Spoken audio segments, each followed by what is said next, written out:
আজকে আমরা পঞ্চম শ্রেণীর গণিত বইয়ের ৮১ পৃষ্ঠায় দশমিক ভগ্নাংশকে দশমিক ভগ্নাংশ দ্বারা গুণ করব। প্রথমে আসি ৩ নম্বরের ১ নম্বর প্রশ্ন। ৩.২ গুণ ১.২৪। এখানে ৩.২ এখানে দুইটা অঙ্ক আছে, আর ১.২৪ এখানে তিনটা অঙ্ক আছে। তো আমরা যেহেতু জানি যে গুণের বেলায় গুণ্য এবং গুণকের স্থান পরিবর্তন করলে গুণফলের কোনো পরিবর্তন হয় না। তো আমরা যদি এইটাকে ১.২৪কে আমরা গুণ্য ধরি আর ৩.২কে গুণক ধরি, তখন আমাদের গুণটা সহজ হবে। আমরা রাফটা ঠিক নিচেই করব।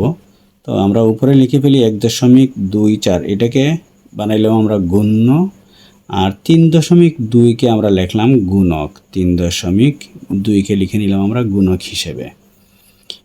আমরা যখন গুণ করব তখন আমরা মনে করব যে এখানে কোনো দশমিক বিন্দু নাই।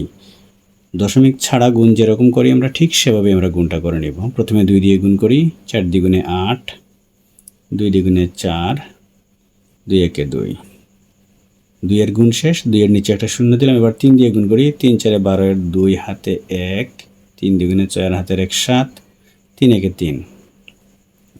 এবার আমরা যোগ করে নিব, ৮, ৪ আর ২ ৬, ৭ আর ২ ৯, ৩ এর ৩। এবার আমরা দশমিক হিসাব করব। এখানে দুইটা দশমিক আছে। প্রথমে দেখি ১ ২, ২ অঙ্ক পরে দশমিক, আর এরপরে আছে ১ অঙ্ক পরে দশমিক। তাহলে মোট কয় অঙ্ক পরে দশমিক হলো? মোট হলো ১ ২ ৩, তিনটা অঙ্ক পরে দশমিক। এবার আমরা গুণফলে ডান দিক থেকে হিসাব করে ৩ অঙ্ক বামে গিয়ে দশমিকটা দিয়ে দিব। ১ ২ ৩, এখানে হবে দশমিকটা। তাহলে আমাদের গুণফল হচ্ছে ৩.৯৬৮। এখানে লিখে নিতে পারি সমান ৩.৯৬৮। এবার আমরা করব পরের প্রশ্নটা ২ নম্বর। ২ নম্বর আছে ৪.৩৭। ৪.৩৭ গুণ করব আমরা ৬.৮ দিয়ে। এবারও আমরা ঠিক নিচে গুণটা করে নিব, ৪.৩৭ আর ৬.৮। আমরা যখন গুণ করছি আমরা তখন মনে করব যে এখানে কোনো দশমিক বিন্দু নাই। আমরা প্রথমে ৮ দিয়ে গুণ করব, ৭ এর ৫৬, এর ৬ হাতে থাকলো ৫, ৩ ৮ ২৪ আর ৫ ২৯, ২৯ এর ৯ হাতে থাকলো ২, ৪ ৮ ৩২ আর হাতের ২ ৩৪। এবার ৮ এর গুণ শেষ, ৮ এর নিচে একটা শূন্য দিলাম। এবার ৬ দিয়ে গুণ করব, ৬ সাথে ৪২ এর ২ হাতে থাকলো ৪, ৬ ৩ ১৮ আর ৪ ২২, ২২ এর ২ হাতে থাকলো ২, ৪ ৪ ২৬ আর হাতের ২ ২৬।